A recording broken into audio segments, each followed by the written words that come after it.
বলো, তোমাদের শরীকদের কেউ কি আছে যে সত্যর পথ দেখাবে? বলো, আল্লাহই সত্যর পথ দেখান। যিনি সত্যর পথ দেখান তিনি কি অনুসরণ করার অধিক হকদার, নাকি সে যে পথ দেখানো ছাড়া পথ পায় না? সুতরাং তোমাদের কি হলো? তোমরা কেমন বিচার করছো? আর তাদের অধিকাংশ কেবল ধারণার অনুসরণ করে। নিশ্চয়ই সত্যর বিপরীতে ধারণা কোনো কার্যকারিতা রাখে না।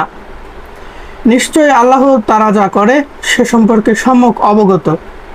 এই কোরআন তো এমন নয় যে আল্লাহ ছাড়া কেউ তা রচনা করতে পারবে, বরং এটি যা তার সামনে রয়েছে তার সত্যায়ন এবং কিতাবের বিস্তারিত ব্যাখ্যা, যাতে কোনো সন্দেহই নেই, যা সৃষ্টিগুলোর রবের পক্ষ থেকে। নাকি তারা বলে সে তা বানিয়েছে? বলো, তবে তোমরা তার মতো একটি সূরা বানিয়ে নিয়ে আসো এবং আল্লাহ ছাড়া যাকে পারো ডাকো, যদি তোমরা সত্যবাদী হও।